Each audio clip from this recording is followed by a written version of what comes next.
Olá, queridos amigos, queridas amigas, que a graça e a paz de Jesus esteja com cada um dos amigos, que todos tenham um dia feliz, cheios de bênçãos do Senhor. Vamos estudar a lição de hoje, domingo 15 de outubro. A lição 3, ela tem como título Indo Além da Zona de Conforto. A lição de hoje está baseada no livro de Gênesis, no capítulo 11, do versículos 1 até 9. E a lição de hoje está falando que nós deveremos pregar o Evangelho além da zona de conforto, né, que é o nosso lar, a nossa cidade. E a lição de hoje, justamente em Gênesis 11, fala o que nós não devemos fazer, e o exemplo disto está justamente sobre a Torre de Babel que alguns cristãos construíram, né? E o que nós vemos aqui em Gênesis 11 é que o orgulho descontrolado, né, e não ouvir, né, a voz do Criador do Universo nos leva a um desastre espiritual. E assim, os construtores, né, da Torre de Babel, eles queriam um nome para si. Eles não queriam sair da sua zona de conforto, conforme determinações do Senhor, que eles deveriam pregar o Evangelho em outras regiões. E eles fugiam de suas responsabilidades determinadas por Deus. Em vez de glorificar a Deus, eles desejaram glorificar a si mesmos e rejeitaram a palavra explícita de Deus, não confiaram no Criador. Queriam todos ficarem assim juntos, né? Por razões assim egoístas. Porém, Deus sabia das intenções impuras, né, desses descendentes de Noé, que eles estavam assim cheios de ambições e não queriam obedecer ao Senhor. O que nós vemos na lição de hoje é que todo ser humano ele gosta de conforto. E quando nós estamos assim numa posição que nos favorece, dificilmente queremos deixá-la.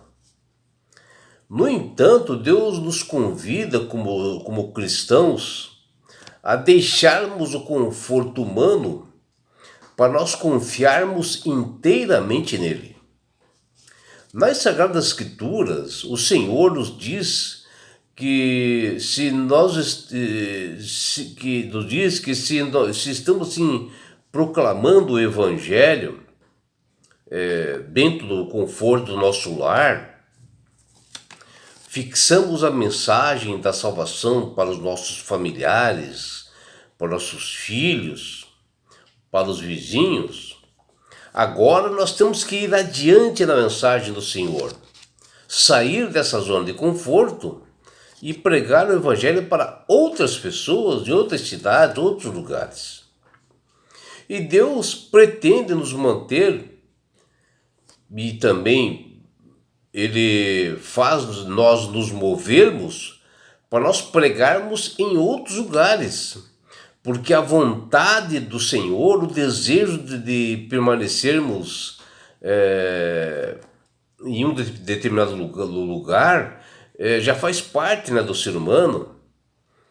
E assim nós temos que procurar pregar para outras pessoas, né? Porque às vezes, né, as classes sociais que nós pertencemos, né, as etnias, nos leva muitas vezes ao egoísmo, né? E o cristão normalmente é assim. E isto pode nos levar para o mal. E as Sagradas Escrituras estão assim, cheias de casos, né? Que as pessoas procederam assim. E uma das histórias muito conhecidas de todos nós é justamente Babel, onde eles construíram uma torre, e este é o bom exemplo. O neto de Noé, que ele era filho de Cuxê, chamado Nimrod, ele fundou assim cidades, e uma delas foi justamente Babel. E ali os seus habitantes, querendo afrontar a Deus, eles iniciaram a construção de uma enorme torre, que segundo a intenção deles, era de alcançar ao céu, desafiando o Criador, a sua ordem, que foi bem clara para todos, que era para eles povoarem toda a terra. E eles colocaram em dúvidas esta promessa de Deus, e também eles colocaram em dúvida onde Deus disse que nunca mais iria destruir a terra com dilúvio. Mas na realidade, esses povos ali de Babel, eles não queriam sair da zona de conforto. E até então, neste momento, a humanidade só falava um idioma, um só idioma. Mas Deus vendo, né, a rebeldia daquele povo, e que Deus tem o poder de ler os corações das pessoas, dos homens, ele acabou confundindo a língua deles, e eles passaram a não se entender entre si. E assim, de forma que todos que tiveram que se dividir, né, se espalhar pelo mundo, conforme a sua língua. E assim cessar este plano de edificarem essa grande torre, que é mencionada ali em Gênesis capítulo 11, versículo 4. Mas será que as pessoas cristãs de hoje em dia não procuram fazer o mesmo? Bom, claro que sim. E nós vemos isto na área política, nas artes, nos negócios, né? E até mesmo na religião, terem atitudes conforme essas pessoas de Babel, de se manterem na zona de conforto e sente o desejo de se tornar célebres, né, ao seu próprio nome, até se esquecem de Deus. E às vezes tomam ciência de suas atitudes tardiamente, às vezes no fim, e observam quão fúteis e sem sentidos foram seus esforços, né?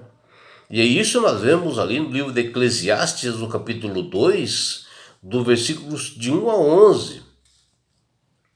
E isso acontece, né, com pessoas que você nem imagina. Às vezes pastores, anciãos, cristãos em geral. E uma das pessoas que acabou também se enganando chama-se Salomão. Ele tinha prata, ouro, mulheres, tesouros, tudo que o homem pudesse ter em seu tempo. E só no fim, né, quase da sua vida, ele chegou à conclusão de que tudo era vaidade e correr atrás do vento, que ele mesmo menciona lá em Eclesiastes capítulo 2, versículos 11, e veio o arrependimento de Salomão. E quem poderia garantir, né, que seu herdeiro, né, ele seria sábio, seria estulto, né, por ele ter tantos bens, tantas coisas que ele iria deixar. Como ele, Salomão, fala em Eclesiastes capítulo 2, versículo 19, justamente é isto. Mas o pior é de se afastar, né, dos caminhos do Senhor e de se perderem, né? Ainda bem que Salomão se arrependeu, mais já idoso. E a Bíblia menciona em Gênesis capítulo 11, versículo 4, que esses descendentes de Noé, né, no caso, os filhos, né, de Cuxê, e Cuxê era filho de Noé, que eles queriam construir essa torre de Babel, e o fizeram para que não fosse assim espalhados pelo mundo, que eles não queriam ser espalhados por Deus, ou seja, espalhados por toda a terra. Eles queriam fazer a vontade e o querer deles. Eles queriam permanecer todos juntos assim, por próprias razões egoístas, né? Porém, o plano de Deus era bem outro, né? E por outro lado, o filho de Noé, chamado Sem, ele já teve outras atitudes. Ele teve uma descendência para a glória de Deus após se espalharem. As gerações que se seguiram proporcionaram a geração de Abraão em uma verdadeira educação e obediência que eles tiveram o privilégio de conhecer melhor a Deus e seguir os seus propósitos. Os habitantes de Babel tiveram de procurar reconhecer a voz daqueles que falassem seu próprio idioma depois que Deus espalhou eles pelo mundo. Eles começaram a se encontrar as pessoas que eles falavam aquele idioma e se formaram uma nova cidade e foram formando o mundo, né? E em meio à multidão eles viram, né, que eles estavam realmente errados, né? E com o tempo eles reconheceram isto. E Abraão, ele reconheceu a voz daquele que criou os idiomas, né? Numa audiência particular que ele teve com o Senhor. Quando nós depositamos a nossa confiança nas vozes da terra e não queremos sair da nossa zona de conforto, o resultado sempre será confusão e decepções. Colocar ideias humanas acima da vontade e do querer de Deus gera frustrações e acaba por fechar o coração para os apelos do Espírito Santo e passa já a não ouvir, né? E o Senhor deseja falar conosco, falar com todas as pessoas, para revelar a boa e agradável e perfeita vontade dele, que Paulo fala lá em Romanos 12:2. Ouvir a voz de Deus não foi um privilégio apenas para Abraão e os profetas, mas continua sendo hoje um privilégio para todos nós, aquele que deseja conhecer verdadeiramente o Senhor. Pois está escrito, olha, eu sou o bom pastor, conheço as minhas ovelhas e elas me conhecem a mim, que está lá em João 10:4. Que nós possamos, né, confiar plenamente no Senhor e seguir a sua direção, ir aonde Ele nos mandar, edificando a nossa vida sobre uma rocha que é Cristo, e jamais nós seremos confundidos. E é por isso, meu amigo, minha amiga, que Deus tem falado com todas as pessoas para aceitarem a Jesus como Salvador e Senhor.